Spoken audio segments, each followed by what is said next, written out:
You're listening to Catholic Sprouts, the daily podcast for Catholic kids that strives to plant seeds of faith.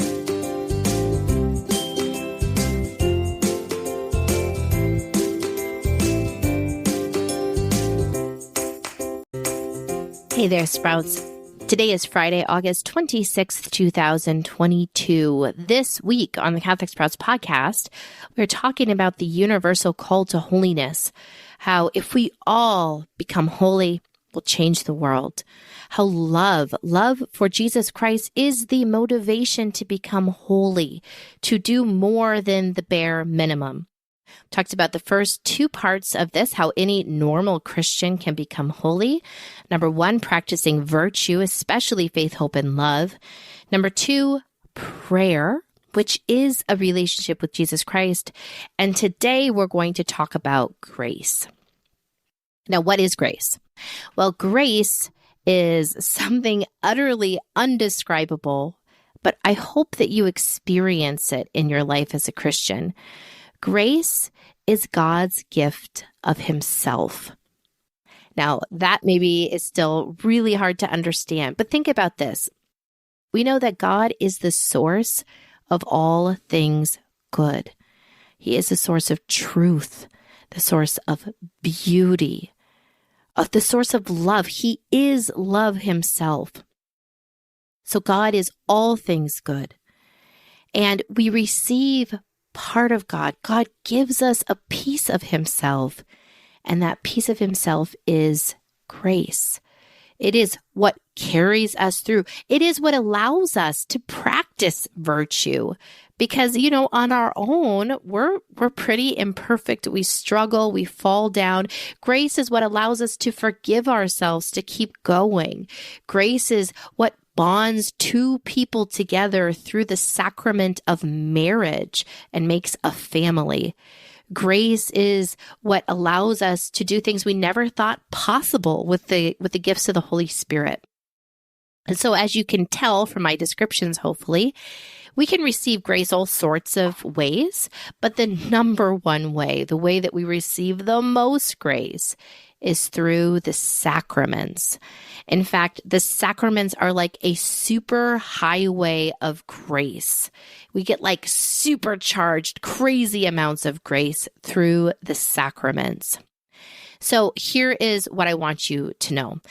We have sacraments that we have received, that we continue to receive grace from, and some that we get to receive often that are like huge shots in the arms of grace. So first of all, sacraments we receive just once. The sacrament of baptism.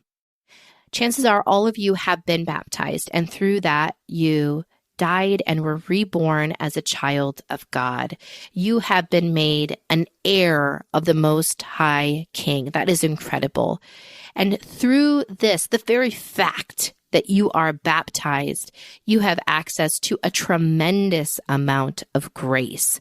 If we live out those baptismal promises, we have access to God himself so that we can fight the temptation of Satan, fight the temptation to be selfish and to forget others. We can really stand firm in our baptismal promises and receive God himself. And another way to look at this is the sacrament of marriage. Now, marriage is something that people do once, right? We have that wedding once, but the sacrament of marriage is constantly being lived out through a man and a woman and their family that comes. Just simply being together, practicing faithfulness and love and forgiveness. We all know how often we have to forgive ourselves in our families and in a marriage. Practicing that, living out God's plan for marriage, God keeps sending the grace. And let me tell you, if you're in a family like mine, thank goodness for that grace. Because if it wasn't for that grace, how could we put up with each other? It's hard. It's hard not to totally want to walk away sometimes because being with other people, dealing with our own sins in a family is hard and is only possible through God's grace.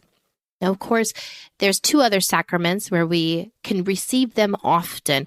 And each time we do, we are accessing God's grace. This is the Sacrament of Reconciliation. And of course, the Sacrament of Holy Eucharist. In the Sacrament of Reconciliation, God gives us access to his heart, which is a heart overflowing with mercy, a heart that desires us to be reconciled with him. Now, through Eucharist, we have access to God himself, Jesus Christ, who wants to be so close to us that he wants to dwell inside of us, which is why we consume him. So both of these are tremendous super highways of grace. And also, the beautiful thing is that this isn't abstract and hard to figure out. You want to receive more of Jesus's grace. You want to become more holy. Consume the sacraments more. Go to confession more. Go to Holy Mass more. Make a holy hour and be in front of Jesus more often. These are surefire ways to become saints. And so, Sprouts, that is my challenge for you. As we jump into the weekend here, hopefully Mass is on your schedule. But I want you to think, how can I do one thing to experience the sacramental graces more? Can we do something really great as a family? Can we look at pictures of my baptism? Can I go to confession? Can I stop by and do a holy hour? What can I do? But I challenge you to access those graces just a little bit more. That's it for Catholic Sprouts today. We'll be back tomorrow, but until then, continue to grow in your faith and truly sprout into the beautiful creation that God created you to be.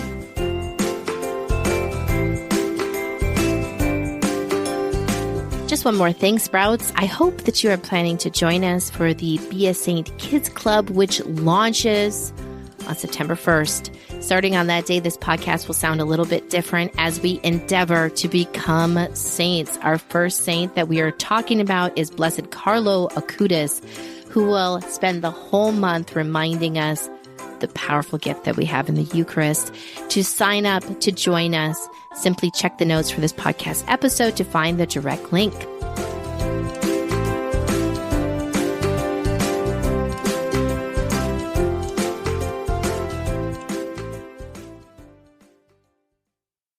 This show is a production of the Spoke Street Media Podcast Network. For more great podcasts, visit spokestreet.com.